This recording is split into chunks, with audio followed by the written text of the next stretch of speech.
Good morning, Southwest Florida, and welcome to the American Tradesman Show with my guest, Juan Silva from American Electrical, and Brian Prevette from Prevette Plumbing, and his brother, Gerald Prevette from B&K. And I'm Anthony from American Contracting Services. Good morning, Southwest Florida. Good morning. Good morning. Good morning. Well, you guys asleep over there? I said, good morning, Southwest Florida. Good morning. Good morning. Let me try one more time. 1, 2, 3. Good morning. All right. Brian, I think you ate too much candy during Good morning, Mr. Carlone. I think that sounded like a school teacher, didn't it? My homeroom teacher. Homeroom. Oh, boy. I'm going to put some tacks on your chair. Next time I'll get you. Well, this morning we were out there to talk about, exhaust fans, right, Juan? Yeah, exhaust fans. Exhaust fans, those things that kind of rattle in the bathroom, right, Gerald? Oh, yeah. I got to tell you, every time I go into somebody's home, the first thing I do is turn on those guest bathroom fans, and what do you hear? Oh, yeah. Sounds like it's a rattle cage. Sounds like you have a weed eater going on. Or you got a mouse stuck inside one of those exhaust fans, right? Or in the case of some of these guys, sometimes they don't even vent the exhaust fans, do they, Gerald? No. Yeah, I ran across that one. Yeah, I had to open up the ceiling because it got water damage to the ceiling from the toilet above, and in the midst of it, I was checking out the exhaust fan because it got water dripped on it, and lo and behold, there's no pipe to pipe this exhaust air anywhere. So when they run the shower and the exhaust fan, it pulls it right up into that cool space up there, and all that moisture sits in there, and you can imagine what that does. Is that like a Category 1, Category 2, Category 3 water? It depends on how long it sits in there. Brian, you couldn't give that answer, could you? No. No, you don't want to know that answer. Well, exhaust fans are an important thing from a bathroom standpoint because, with exhaust fans, it takes out the humidity, right, Brian? Not to say that, but in the shower, it creates so much humidity factor, which, just as well as I do, Gerald, mold is the biggest problem that we have with, bathrooms, right? And not to say, but the exhaust fan was designed for, somebody actually to vent some of the moisture out of the bathroom. Yeah. A lot of times it takes the AC out, though. Yeah, basically, if you don't have a window in your restroom, to some sort of for that moisture to escape, you want an exhaust fan either way. Yeah, I got to say, I know the code reads that if you don't have a window, you have to have an exhaust fan, right? Mm-hmm. The funny thing about that is that how many people open the window, Brian, to just, open it up. The AC's on 99% of the time. I don't see guys opening up the window to just let the draft go out. They've actually revised the code. You got to have the fart fan that's got to be vented to the exterior soffit or either out to the roof. Used to be able, they would just throw the pipe up there close. Yeah, get it out somewhere. Soffit, on top of that, if you have a shower with a toilet in the same bathroom, but there's a door in the toilet area, you have to have a exhaust fan in the toilet area in case that door is closed and someone's in there using it. But you also have to have one out in the larger area where your shower is to take the showers. Moisture out. Yeah, so you do have to have 2 exhaust fans by code nowadays. And not to say the ventilation a lot of times is based on what Gerald said earlier. Most of the people I found out in my own past, you go up in the attic, right, Juan, and it's just there's nothing, there's no thermal fan, nothing's attached to it. Nothing's attached. You got the little flapper in there that's preventing, the insulation getting in there. But I've seen it plenty of times where there's no exhaust pipe. It's going nowhere. I'll hear somebody go, "Hey, for some reason, a lot of stuff falls out of my vent window too." Oh yeah. And then I start to realize there's probably nothing attached to the end of that, and it's probably paper or insulation, right? The guy says to me it's something flying out of it all the time. Most likely it's probably not even ventilated, correct? Yeah. Or your wife says, why does all the stuff in the attic smell like crap? Well, it's funny because, it says that, you should, from a standpoint of dryer vents, if a dryer vent is clogged, a lot of times, every so often, if it's going to the roof, you can have a lot of times that dryer vent just clog up halfway up and create a motor problem on a dryer vent or start a fire even. I found where a dryer caught on fire because the dryer vent got clogged at the top of the ventilation. So, a lot of times we know as electricians, we can run a snake or a fish tape right down the top of that dryer vent to clean them out. But cleaning dryer vents is important just for the safety and maintenance of a regular dryer, correct? That is correct. And then, not to say it, but I've seen motors go bad a lot more because the ventilation, even if it was stubbed out the sidewall, there's a lot of times those dryer vents are clogged up by stuff like bees and, not to say it, but even the insulation that flies out. I can't imagine. It's funny, but I do wash my clothes, and when I do wash my own clothes, there is a lot of lint that comes out of one load. I mean, Oh, yeah. it's amazing. I each time I put my finger on there, I'm just wondering if somebody's coming behind me and sticking it in the lint box. Because you do one load, Brian. I mean, right? You've done a few laundry loads before, haven't you? Yep. So you got the lint right there in one little scoop. It's like a whole fingerful, right? Yeah. So most people don't understand if they don't clean the dryer vent out, that's where that lint's going, is off the dryer vent. Oh yeah, I got to yell at the kids all the time to pull the screen out and clean the screen. That's another story in itself. But Yeah. That's one of the number one causes of fires. yes, it is. Well, that You're thing right. catches fire quick. That They lamp. get hot. The top of them. I mean, if the audience out there has a dryer, and I can tell you, it's a very easy, foolproof way to know is that the dryer vent is clogged up. You'll get the motor at the top of the dryer. You put your hand on top of it, and that top of that dryer is hot. Oh, that yeah. tells you most likely that the dryer vent is clogged up. More so, it's the motor working even harder. I mean, to keep it going it's probably running, pushing air out, and it's not coming out.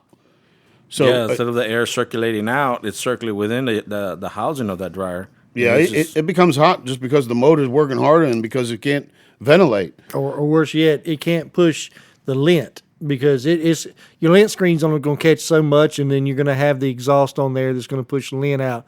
If that lint starts to pile up and builds up with the heat coming off of that, that's where you're going to end up with a fire. It's going to ignite that lint that's stuck either right there at the inside of the pipe where it's going out of the dryer, or who knows where. Worse yet, halfway up the wall, and then you're going to have a full-on 4-alarm fire going on in your house, and there's nothing you can do but watch it burn until the fire department gets there. Yeah, And if you're going to have someone work on it, there's companies in town that will remove lint. It's a specialized business. But if you're going to have someone actually work on your dryer vent line, you need to have a licensed mechanical contractor, HVAC air conditioning guy, or a general contractor. right. Because their license and insurance will cover and anything. actually we'd hire a subcontractor from American Contracting. What Brian's saying is, if you give me a call at American Contracting, I can take care of any of that. I mean, understanding of 239-825-1261 over at American Contracting. You can give us a call if you got a problem with a dryer vent, or in any case, a change of an exhaust fan, right, Juan? Yeah, we run into that all the time to where, we get calls out and saying, hey, is there any way I can make this thing quieter? Or, is it even working? I haven't heard it in a few years. And, we take down that cover of the exhaust fan and the blades to the motor and everything is just all caked up where it was never maintained. And sometimes, it's just, there's easy retrofit kits that we can just pull the motor out and pop a new one in and get you up and running, even to the point to where we can install a higher end model. And what we use is Panasonic super quiet fans, and the things are so quiet you can barely even hear them. And from me to you, I can tell you that I've gotten calls back, with complaints saying, hey, this fan's not running, but it actually is running. It's just that quiet. So it's a wonderful thing, where you go from something that's really clink clank, really loud, to something that's really, really quiet, but it is working and pulling that humidity out. We find that with those new fans, some people use a lot more water because they turn their faucets on. Because the fans are so quiet, the people in the next room can hear everything going on in there. So they turn the faucet on to mask the sound. And I wanted to touch on what Juan said about the buildup on the blades. With your air conditioning system, you change out that filter once every 30 days, once every 60, 90, whichever kind of filter you purchase. And that's because that air, it's pulling that air in your home across that filter, and it's catching all the debris in your air. And no matter how well you clean your home, there's always going to be dust, debris, everything in your air. Same thing goes for your exhaust fan. When that exhaust fan kicks on, those fan blades are catching all that debris in your air, and you never think about it, but you may have an exhaust fan in there 10, 12, 15 years. It's never been changed out. And you have to think about the buildup that's going to be on those blades, because it is going to be pulling, and it's going to be pulling moist air. So as you know, that anything in that air is going to combine with that moisture in the air and settle on those fan blades because it's going to get heavy. And that's, like I said, it's a heavy buildup. So, I mean, to prevent that noise, or to prevent any issues with your exhaust fan, and to make sure that you're getting proper ventilation from the moisture, you need to call out an electrician to replace that, whether it needs it or not, every 8 to 10 years at least. I mean, the minimum, because like I said, you want to make sure you're getting that full ventilation, because from a B&K standpoint, if it's not ventilating the moisture out correctly, then it's going to be left in that space above your ceiling, and you never know how much moisture is actually going to get absorbed by that drywall right by that exhaust fan. And then when I come in there and see the back side of it, and you finally noticed it through the thick layers of paint that there's starting to form a black spot or dark spot around your exhaust fan, it's not actually water sometimes. Sometimes it can just be that moisture that settles from the exhaust fan, not pulling it out hard enough to take it out, and it's settling around on that drywall. So have an electrician, have American Electrical go out there and change it out for you. Juan can probably go out there, pop that cover off, give you an idea of the condition of it, and give you an idea of what a cost would be for it to be replaced. Well, now that you're saying that, Gerald, you got to think too is it's sucking out what's ever in the air, right? And Correct. you mentioned the dust and everything else. Well, if you have someone in a household that is really heavy on hairspray, it's sucking that up too. So, just imagine that with any debris that you have in your hair, in your air, that's sticking to those blades. It's sticking to the vents, and that's what's causing that buildup as well. I do get a lot of calls out to where, hey, I want to install a ceiling fan in my bathroom. And the first question I ask them is why? And it's like, well, it gets hot after I get out of the shower. And I'm like, okay, well, let's take a look at your exhaust fans first. That's my first thing I always mention to them, because, if you're not drawing out that humidity when you get out of the shower, then you feel like you're in a sauna. So that's where the venting comes into play.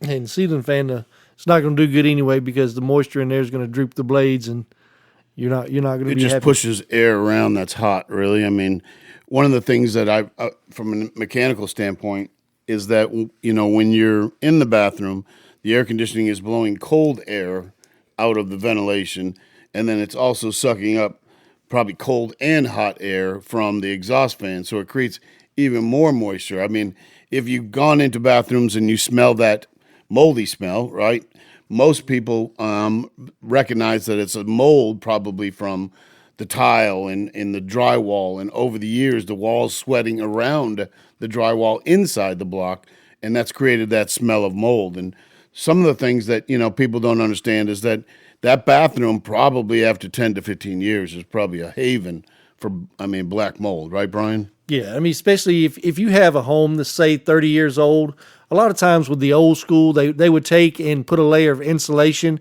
and a layer of plastic over that insulation. It's not like the vapor barrier material that we have now. They will actually trap moisture in between that plastic and that block and that insulation.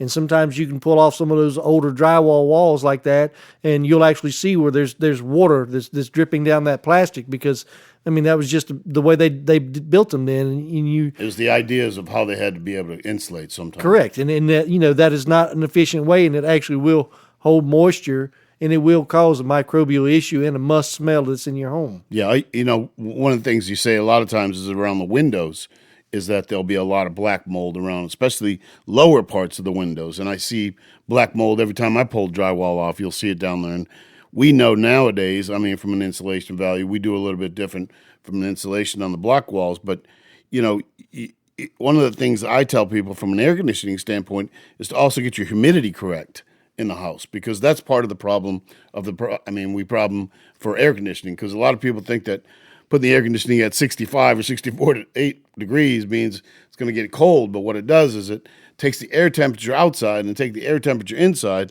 You put those together and it just makes a big sweat box. So that's a part that we really want to do, is get the humidity controlled in a home.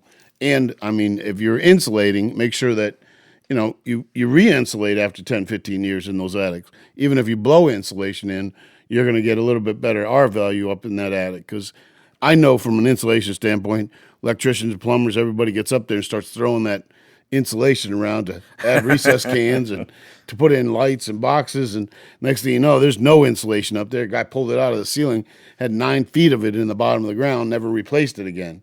So insulation, from a standpoint of home is important. The exhaust fans and ventilating them correctly is important. The dryer vents are important, even from a ventilation standpoint of cleaning them, because we talked about heat. And then in the same breath, changing exhaust fans, it's going to give you that cleaner fan blade like you talked about, because they coat. If anybody looks at a real old fan, right, Juan? I mean, Yeah. they turn brown with a coat of dirt on them. Yeah, it gets like a thick layer of dust and Dirt. and all over it. So when I step in and I look in a house or a condo and I see that, yes, exhaust fans need to be changed out, my recommendation is always either one, we can do an exhaust fan with a built-in humidity meter. So basically, it would read the humidity in the air, it will turn on by itself, and it will run until that humidity is out of the air. Or two, if you have an existing, and we can do a humidity sensor in wall that replaces a switch, that'll do the same thing. That way, it's peace of mind, out of sight. You take a shower, it turns on by itself, and it runs, and it times out when that is out of the air. So I think that's always the best route to go. And the great things, too, is you can actually get them with night lights. You can get it with a night light installed. And they're LED, right? LED. And over at American Electrical, you guys doing that, right? Yeah, we do them. So give us a call. We can recommend a few things, a few options for you. Give us a call at 239-353-4389. That's right, 239-353-4389. And Gerald, what's that phone number over at B&K? It's going to be 239-398-9834. Yeah, one of the things Brian and I talked off of the air a few minutes ago about was the dryer box behind the dryers nowadays, right? Yeah, the fireproof box. It used to be guy used to stick an elbow out, right? Right. Touch the drywall, and the drywall would probably be hot, right? And not to say it now, it's a whole box built in where you flex right out of the bottom of that box, out of the bottom of the box into the dryer vent. Then your flex doesn't kink from the dryer up. Yeah, it's funny because a lot of times back in the day when that used to come out of the wall, you used to fight the thermal fin, right, to get it on there, that little flex piece, and then just shove it up against the back of the door, and then wonder why a couple months. I know, it's crazy. And wonder a couple months later, there's lint all over the back of the wall, right? Yeah, you know what that was called? Yeah. Can't see it from my house. That's that driveway warranty. Isn't that what it's called? Driveway warranty. The bumper. Tail light warranty. Tail light warranty. When you see my tail lights, that's how far it goes, right? Well, out in the audience, we're just kind of talking about exhaust fans and dryer vents and some of the things. I mean, from a mechanical standpoint, an electrical standpoint, also from a mold standpoint, right, Gerald? I mean, mold is everywhere. I mean, in Florida. I mean, I hate to say this, but we are the humidity capital of the world, and in the end, a lot of times the moisture creates a lot of damage from our homes. I mean, we do have drywall, things that can get dirt. I mean, drywall soaks up a lot of water, right? It does. And sometimes you don't even know it because a lot of people put paint over paint. Not to say from a standpoint, but you buy a house and the guy's sold it twice already, right? And next thing you know, the guy's painted it 3 times, and you don't see the mold until probably 6 months later. Big black spots coming out. And that's a key thing for people to realize is for you to see mold on the outside of the drywall. I mean, it traveled through a 1/2 inch, sometimes 5/8 piece of drywall, but the manifestation on the other side of that drywall is far greater. And I mean, it's going to have to leach its way through the drywall, through the paint, and then when you finally do see it, that is a far greater issue than just a small spot. And this happened at a unit we just got taken care of. There was a little bit around the baseboard, and the guy noticed that the wall was a little bit wet, and upon inspecting it, I mean, I was maxed out on a moisture meter in a master bath, a guest bath, a hallway, a hall closet, and the master bedroom. I mean, floor to ceiling, and all these areas had to be ripped out. And so that's something that just looked like just a small bit, and people don't realize how extensive it can be. I mean, you're talking 8-foot walls, and 6 to 7 foot up the wall is a manifestation of mold, all in the interior of the drywall. And this is something they couldn't realize. Well, we didn't see it on the outside, but except around a little bit around the baseboard, but they didn't realize the extent of it. And so by seeing these pictures that were taken during the whole remediation, they were able to realize then, just because you only see it a little bit on the outside does not mean that there's just a little bit on the inside. It's actually going to be quite a bit more. Yeah, one of the things I noticed over the years of contracting in the electrical world, once the drywall has been taken off of those walls, in some of the units, they used to be wood, right? Wood studs. I see it quite a bit. Right. A lot of times you wouldn't see metal studs. Up until probably the last 6-7 years, people used metal more.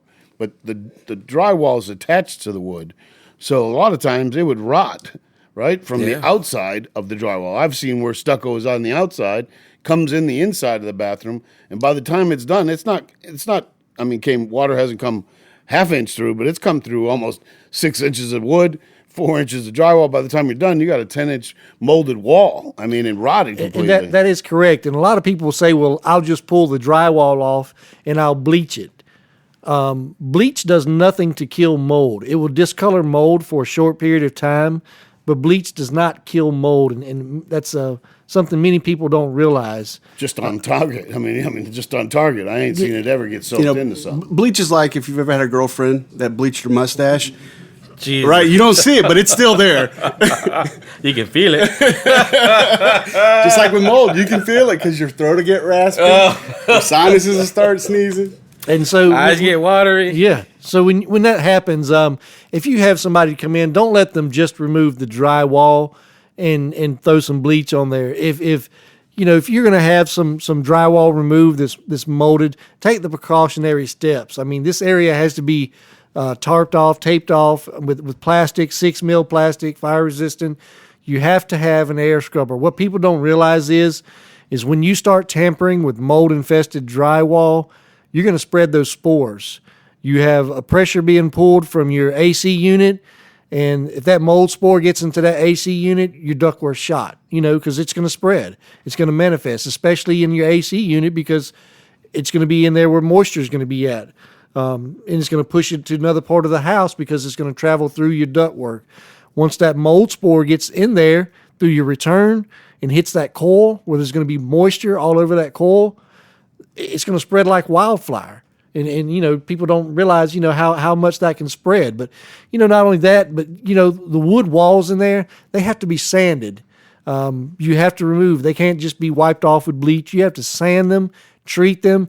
And here's the key thing that most people don't realize. Wood is a porous building material.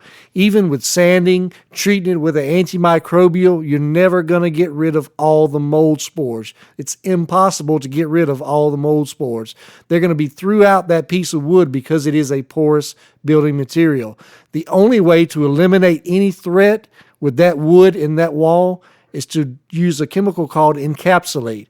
And so what that's going to do is basically seal and coat that piece of wood. It's going to trap any microbial that's left in there, but because of the chemical composition of this encapsulate, whenever that building material gets wet again, it's not going to allow for the manifestation of a microbial. So you will not allow mold to grow back on that surface because it is protected. And that's something a lot of people don't realize is you still have mold in that wall if you have wood in that wall. No matter how much drywall you pull off, no matter how much bleach, or how much wiping you do with any antimicrobial, there's still mold left, and that's still a threat to the air quality of your home, because if you have another moisture issue and you can't understand how it became so rapidly spread again, it's because of that mold that's going to be left inside that wood. So basically, from a standpoint of mold, there's not really much, in my opinion, that you can really do other than remove it and put in new, right? Napalm. Correct. Well, in Brian's case, you could bleach it like a mustache, right? Yeah. I won't go any farther. I haven't bleached my mustache, but I'm just saying. But the reality is that what we're getting at is that, in my opinion, I've been more in sense of when I see mold, I want it taken out. I can't say anymore. Treating it, I see a lot of people, painters, are put kilns down, right? A lot of guys will go in and put in, bleach it, clean it up, and then spray kilns on it and go, oh, you're safe for, right. for But 6 days. You also got to back up because, even if you're just going to remove, that's usually the recommended Kilns? No. Oh. You need to have someone who has containment, the Right. air scrubbers, negative air machines. A lot of people think, well, I'll just go in and tear it all out. They haven't put anything up to keep the cross contamination and the spores from spreading. And now you've got, You know. instead of mold being in one room, now you've got it all throughout over the your whole house. area, and you'll find that out when you do air samples. And It's funny that you say that because, when we were doing Chinese drywall probably 6-7 years ago, I mean, you had a contamination room and you had to contaminate all the parts, remember? Yeah, We had to pack all the boxes up and we had to pack them. We couldn't leave the room with those parts. I mean, there was a certain way that we removed a lot of stuff, fixtures, panels, breakers. And so it's correct on why you're saying that because the dust that came from the drywall taken down was all over. I mean, that was sulfur, right? A big issue right now in the mold industry too, and Gerald can vouch for this, is with general contractors and certain contractors. The people a lot of times, since a lot of stuff has to be tore out, they'll just have a general contractor come in or someone and tear it all out. Well, a lot of times the general contractor will just set it up so he's got 5 guys in there with little white suit on, using no mask, no kind of vapor, no kind of barriers, no equipment, No and protection. just start tearing it all out and carrying it out. And worse yet, he's using a shop vac. Yeah, and he's also not licensed and insured to do to remove that moldy and contaminated stuff. I mean, a lot of them don't get it, but that they should. What they are supposed to do is call in a mold remediator like Gerald with B&K, and have him remove all the products that are contaminated, make sure everything's clear and set to go, and then start their construction process. So basically, you come in for one guy, first of all, which would be Gerald, and then you would go from a contracting standpoint to do the demolition. So it makes sense. I mean, like I said earlier, mold is a big problem that we have in the state of Florida. I know that. The humidity factor is strong, and the cold factor, I mean, some days it's 40 degrees, next day it's 82, right? So, I mean, we see the temperature degrees, and not to say it from an exhaust fan standpoint, a lot of times that's part of what keep the ventilation going in the house. I know in my new homes, we use Icynene and the spray foam. So from an insulation value, those homes are pretty secure. So, it's nowadays, you want to make sure that the ventilation is correct in your bathrooms, correct? I mean, adding a ceiling fan, I feel, is a good thing if you want to circulate hot air down on top of you, but it doesn't do anything from a standpoint. I mean, a lot of people use blow dryers nowadays. I mean, to dry off. So that's some of the things you see. But, mold and humidity is a very hard thing for us to control based on what we have to deal with on a daily basis. And some of the things that over at American Electrical and B&K and Gerald and Brian Prevet is they're giving you an insight of understanding of mold, how to remediate it. Correct? I'm saying that. And then, I mean, in the same breath, once you put it back together, you want to put it back together with a good ventilation. Yep. I mean, earlier we talked about dryer vents, right, Brian? Yep. And nowadays we put on dryer vents, a ventilation draft so that you have one open box to ventilate into it, and it's fire rated, right, Brian? Yep. So, nowadays we've gotten older and the codes have changed and we've stayed up to date with the codes. So people are, understanding what safety and, health, I guess you could say, right, Joe? Yeah. I mean, people don't get it, but like when these codes change, it's not because the county or city they're picking on anyone. The codes usually change because there's been issues, and they're addressing it to make future safer. It's just like anything. For everyone. If you think when we grew up, nobody said anything about gluten free, right? Yeah. Yeah, it's basically a progression thing. So as things come about, we progress from it. I mean, if we stayed stagnant with the same codes, the same ways of doing things, then we're not making any improvements. So, by the county stepping in, making these, sometimes they are aggravation, but it is progression. And, if you look at progression in any other stance, people welcome that. But, with code and the addition of additional cost and additional things to do that, it's always welcome, but it's to keep your home safe and to make sure that who is working in your home is doing it correctly. And that's always key. For the county to have to come in and do these inspections and have to monitor everything, that's the county looking out for the homeowner. They could care less about the contractor because they'll make the contractor go back 17 times. Doesn't matter to them, but until it's done correctly, the county's not going to sound off on it. And that's the way it should be. You know, over the past few months, we've talked a lot of times about mold, and we've talked a lot of times about, the ventilation. You know, from an audience standpoint, we educate people out there to try to make them understand about some of the things, doing it the right way. I don't want to get political, but the American way, right, Juan? American way. So, we are God-fearing, loving people out there, and we're giving you guys the education out there to understand a plumbing and a mold and an electrical and a contracting standpoint, for some of the things out there that maybe you have some questions. If you have any questions out there, feel free to give me an email at ac@theamericantrades.com. That's ac@theamericantrades.com.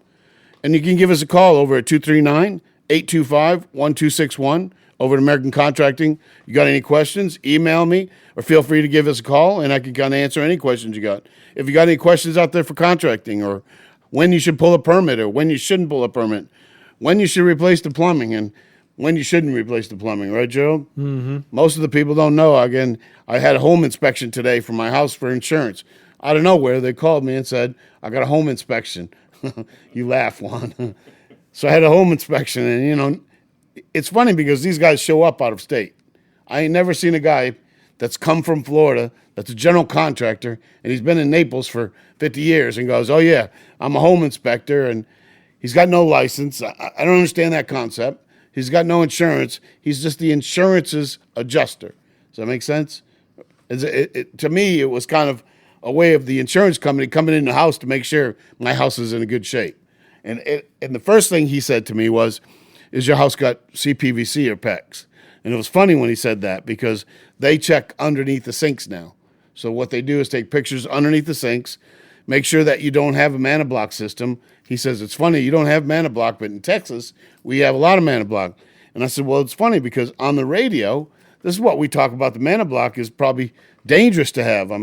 If it's in a condo on the third, fourth floor, right, Gerald? Oh, yeah. You go and do a shutoff, and all of a sudden, snap goes the weasel. Especially in Texas. It's dry in Texas. Yeah, so. you got to break. They might say, thank God that broke. They may be down there taking a shower, but a lot of times those valves break off right there, right, Brian? Oh, yeah. And not to say it, I've seen people putting their finger in it, holding, waiting for the plumber to get there, right? I got it. Or the guy drilled a hole right into the pipe. I got it. So, out there, we want to kind of educate the understanding of what this show is about. It's about small companies, right, Gerald? Oh, yeah. It's also about, local companies. Local companies like American Electrical and Brevet Plumbing and B&K Water Extraction and Mold Services. Well, what happens with a lot of these places? A lot of states don't require state certified for like home inspection, for mold remediation. The state of Florida has stepped up to the plate in the last 10 years, and they've enforced it to where people doing mold remediation have to be licensed through the state. You step across the line to Georgia, and it's not like that. Anybody up there can do mold remediation. They just go in and do it the way they've been doing it, which is wrong. There's only, I think, maybe four or five states that require it through the state, a license through the state. What states is that? Florida? Man. New York? Chicago? I know, yeah. California, bigger states. Yeah. We can have that exact answer for you next time. But, I'm on like an 18-hour work day, and I didn't get my lunch, so my sugar level's a little low. Chicago is a state. It's got its own gun. It's a state of mind. It's got its own state, and it's its own problem. I'm thinking Chicago pizza, Chicago. It's got its own state bird, too. It's a good thing we just said L.A., right? We'd have said that. God bless Kobe Bryant. I don't want to say anything bad. God bless Kobe Bryant. But listen, again, we talk about this show. It's local companies and small companies that are out there. If you're a small company and looking to get on the radio show, feel free to give me an email or give me a call. We'd love to have you on the radio show. It's something that we'd like to promote, small companies out there. So give me a call at 239-825-1261. That's 239-825-1261. Or give me an email at ac@theamericantrades.com. That's ac@theamericantrades.com. Well, fellas, I know right around halfway mark, we kind of come up with a shout out to people locally that we know, right? So one of the people I wanted to get a shout out to is Bruce Page from The Shutterman. Is that right, Juan? Yeah, the Shutterman. the Shutter Man. I'm trying to get him on the show with us and get them guys to come over here and talk about shutters and maintenance on shutters and some of the things they do over at the Shutter Man. And Bruce Page, I've known Bruce for over 30 years. He's a good company, and a reliable company. One of the things we do a lot of times is electrical work for him, right, Juan? Mm-hmm. So a lot of times, giving a shout out to the smaller companies like Bruce Page over at the Shutter Company. And Gerald, you got somebody to talk about over there? Yeah, I want to give a shout out to Chuck Schramm over at Prima. And also want to give a shout out to Phil Zoltek from the Glades Golf and Country Club. Phil. So, Brian, you got somebody over there you want to talk about, or you just... I see a lot of smoke coming out of your ears, Brian. Are you okay? I think I'm good. You good? All right. No shout out. Juan, how about you? Got one? What about your brother? Yeah, I got a shout out. I want to give a shout out to Andrew over at AJS Realty Group, Commercial Real Estate Services. They're a client of mine. You know, they do property manager for mini commercial properties. I take care of individual unit needs and also pole lighting, whatever they need as in a commercial premise. If you do have a commercial property that you want someone to kind of manage for you, I would say give them a call. Give Andrew and Gina a call over there at AJS Realty Group at 239-596-9500. Yeah, I've known Andrew for close to 25 years. I mean, I can't tell you how long I've worked for him, but it's a good company. Andrew's a good guy. They do a lot of property management up in Bonita, right? Bonita and Naples, yep. Yeah, Bonita and Naples. So if you need a property manager, give AJS a call and give Andrew a call and Gina over there. They're good people, top-notch company. Again, we give out these shout-outs midway through the radio show to kind of give everybody understanding that if you look for your name to be shouted out, right, Gerald? I'll put you on the name and give me an email. That's it. And I'll give you guys a shout-out. I always look for the emails to give a shout-out. Brian, I'm going to send the emails to you. Okay. That'll be your job, Brian. I'll check them. That and buying bleach. All right? That's right. I'll give some wax. Just Wax stop on, it there. wax off. I don't want to know what he's waxing off. At this time, we got to give subliminal message. Juan, you want to give a subliminal message now? I just said it. I don't want to know what he's waxing off. Subliminal message is Trump. That's all I want to say. Trump 2020. 2020. That's all. Well, Gerald, you wanted to talk about a little bit more under the mold? Or tell me what you wanted to talk about, Gerald. Well, we were on the subject of bathrooms earlier, so I'm going to elaborate a little bit more and back into the showers. We have a lot of part-time residents here in Naples, and a big thing is shower valves. If you're gone 6 to 7 to 8 months out of the year and your showers stay dormant and they're not used, it's going to end up tearing up the shower cartridges in there. So it doesn't matter if it's a Kohler, a Moen, a Delta. Hopefully you don't have Price Fist or Glacier Bay, but even if you do, they're going to tear up probably just on their own, not even from lack of use. But so you have to have somebody come in and regularly exercise these. So I mean, you can bring in a good home watch. Anthony and his guys over there come in. They'll watch a house for you. We didn't even put Christmas lights up, right, Juan? Yes, we do. But those shower valves have to be exercised. If not, then there's gaskets in there. There's parts in there that are going to go bad from the lack of use. And a lot of people come back, and we get so many calls of, and it's a desperate situation for people because you have 2-3 showers in the house, and every one of them's froze up, or you turned one on and now it won't turn off, and you have to have somebody to come through, and at least once every week or every 2 weeks, they have to operate these shower valves. With that being said, we do go to a lot of these calls, and we do see a lot of these older shower valves. The older Kohler, the older Delta, the older Moen shower valves. We can do a replacement to a newer PosiTemp Moen shower valve.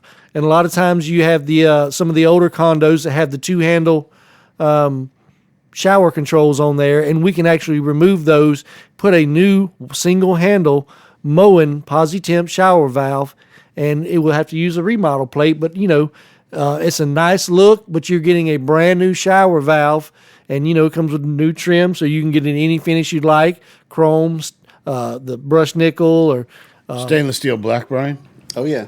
Yeah, we can even get That's a that. popular thing, ain't it, Brian? Yeah, it's Something we did in our spec home. yeah, But these are special order. things that can be done with with relative ease. But updating your shower valve is key, because what a lot of people don't realize is the interior of your shower valve is over time going to end up with issues, especially if the valve or the cartridge that's in there does not get replaced for, say, 15 years. It's going to cause irreparable damage inside of that valve. When you pull it out, there's going to be all kind of irregularities in the metal that was once smooth.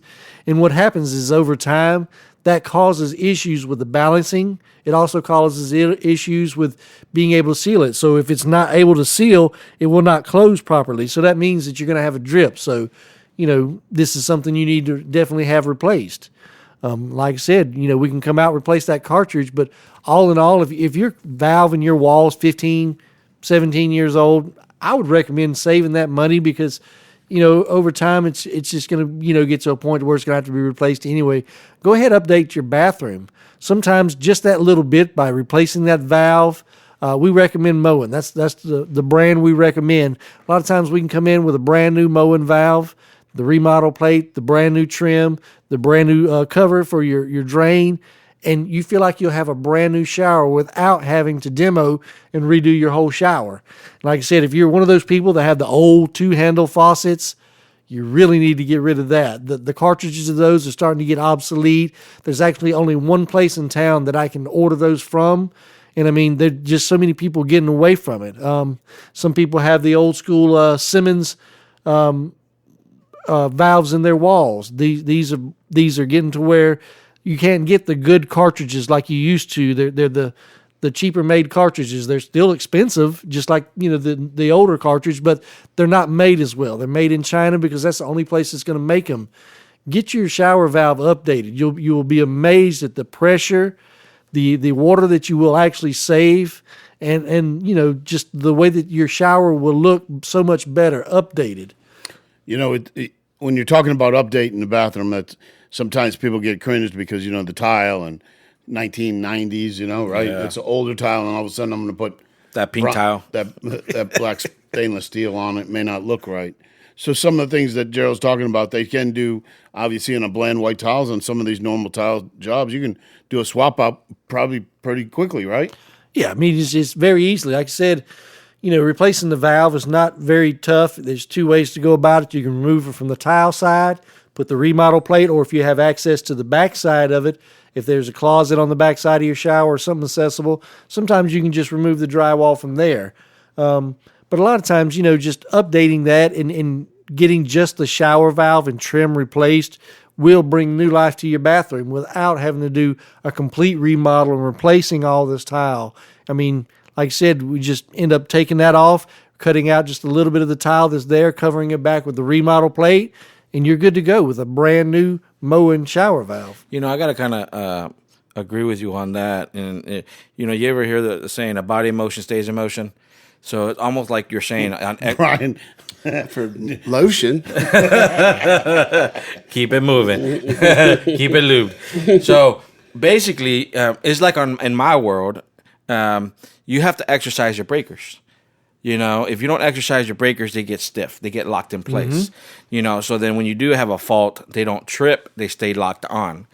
So anything like that, as in the cartridges, and you're saying as in, where the valves stay, in one spot and they don't get exercised as turned off and turned on, having a home watch do that.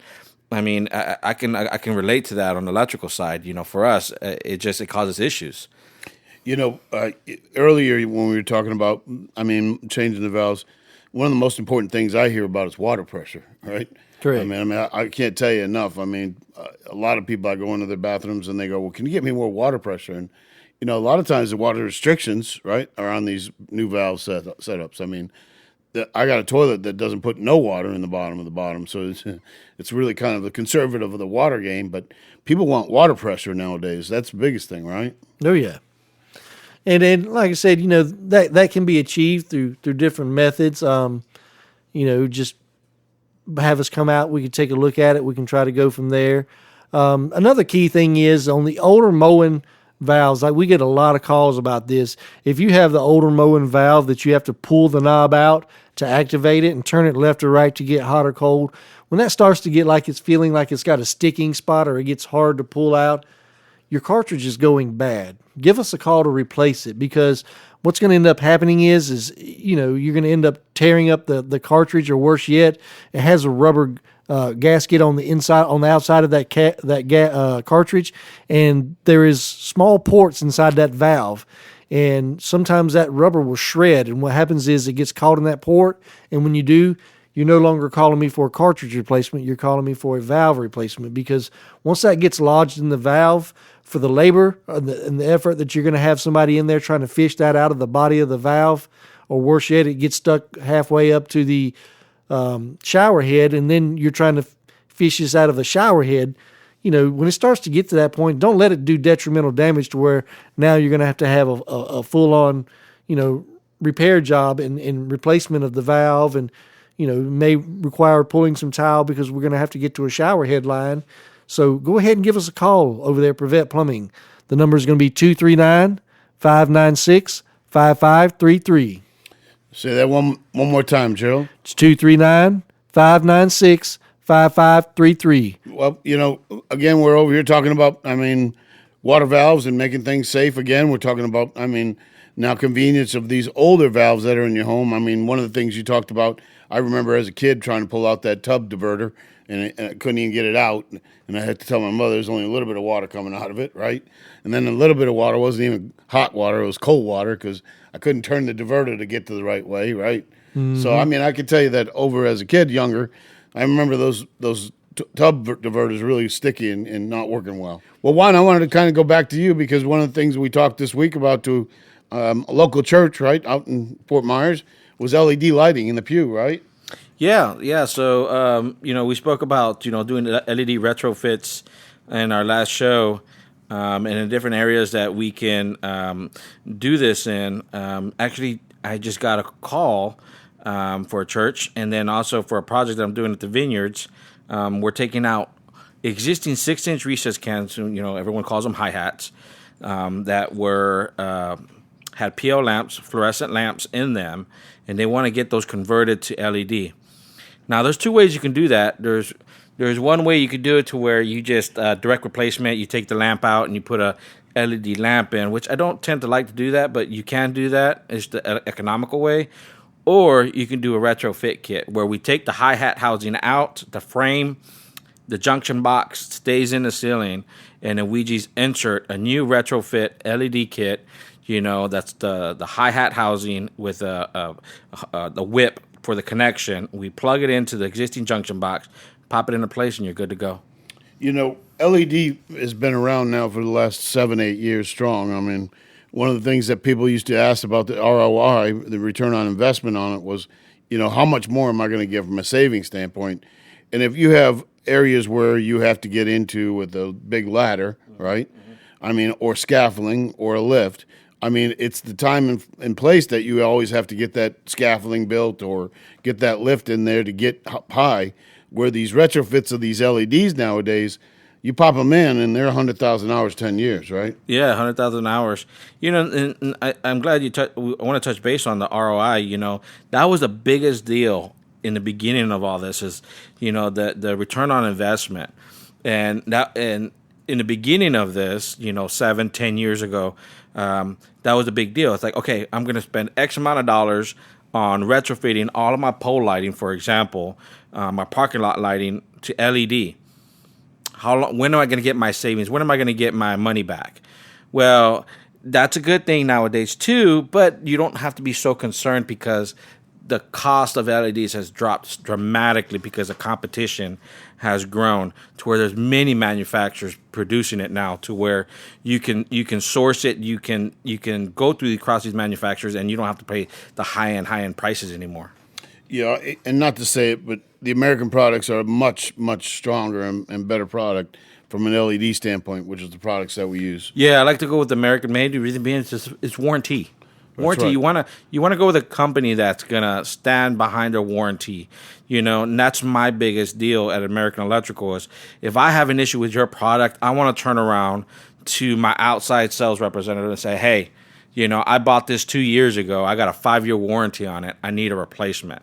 And with no questions asked, they do that for me. I don't want to go and try to buy something online, buy something, right? Yeah, or foreign, or whatever the case may be, and then I'm just dealing with, trying to find a cheaply made product.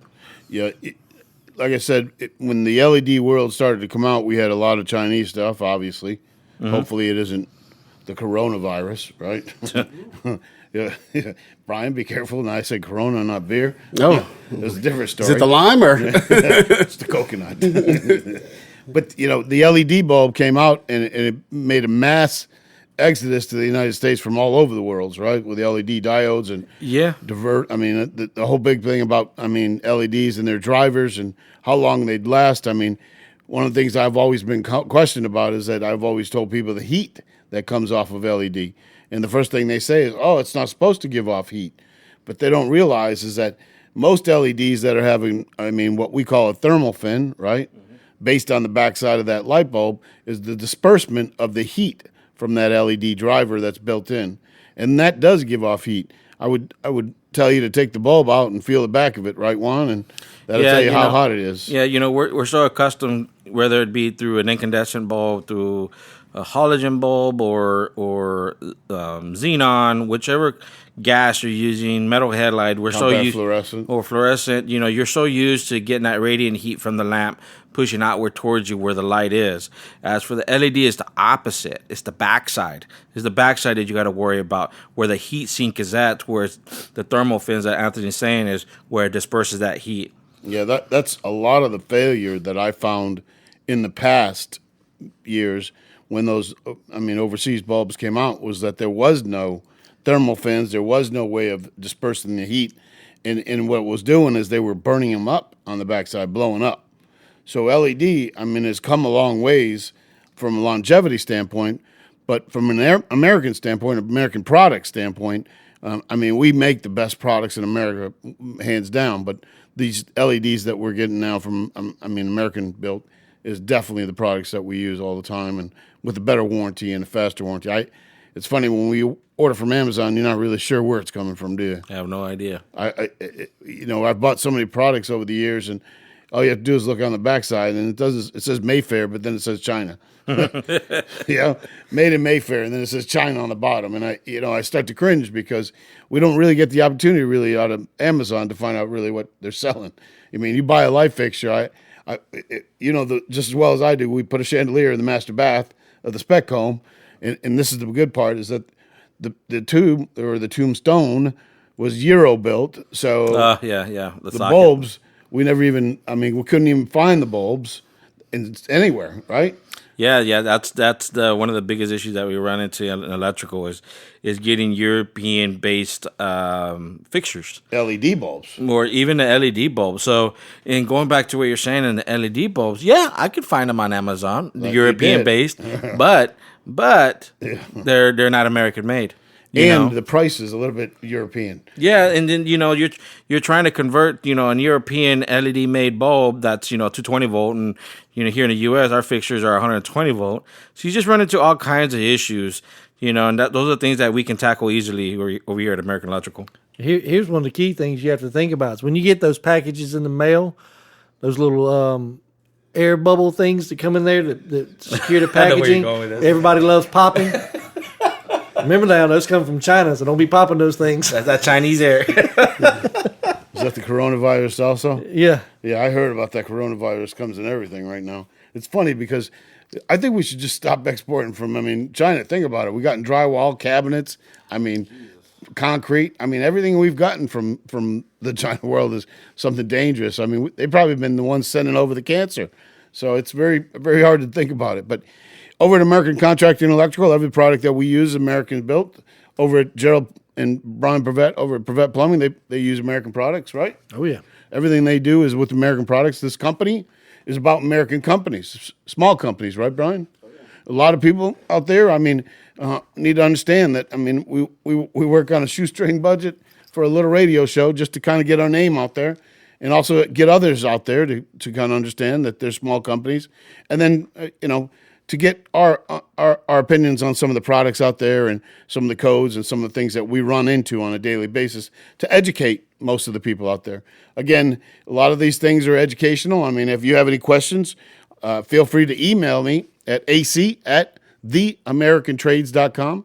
That's ac@theamericantrades.com. You know, again, fellas, we come in here every week, and it's early in the morning for some people, and it's probably sometimes late at night for some others. But, you know, again, the show is about other people. Last week, Brian did a little bit of a service call for a veteran, and, you know, he and I had to talk about it a little bit before the show. And, you know, veterans are dear to my heart on a daily basis. I got to tell you, you know, a lot of people suffer from a lot of mental disabilities, and sometimes they don't have the opportunity to maybe even get themselves out on the street to kind of work until they get their own side of their own mental health together. And Brian last week was at a service call, and it was a Marine. I have to be happy about saying he was a Marine, right, Brian? Oh, yeah. You know, and Brian did a bunch of work for him, and he wanted to kind of give back to the community. And the guy said, "How much did it cost?" And Brian says, "You don't owe me nothing." And, you know, that to me is not – that's Brian. I mean, Brian and I joke a lot of times on the radio show, but, you know, Brian and I, Gerald and Juan, we all have big hearts. I mean, that's part of what we are and who we are. And, you know, anybody out there that needs help from a veteran standpoint, give us a call over at American Contracting and Electrical at 239-353-4389. If you need help or anything, give us a call, and we'll try to help you out. And Brian and Gerald over at Privet Plumbing and B&K Water Extraction and Mold Services, they'll be able to help you out there all day, and give them a call. What's that phone number over there, Joe? It's going to be 239-398-9834. That's right. And Brian, what's that phone number at Privet Plumbing? 239-596-5533. And Juan, what's that number over at American Electrical? Yes, give us a call at 239-353-4389, or shoot us an email at frontdesk@americanelectricalservice.net. And you guys, the websites, what's the websites, Gerald? It's going to be bkwaterandmold.com. And Brian, you're... Privet Plumbing at yahoo.com. And Juan, what's that website over there? Yep, you can also contact us at our website. It's americanelectricalservice.net.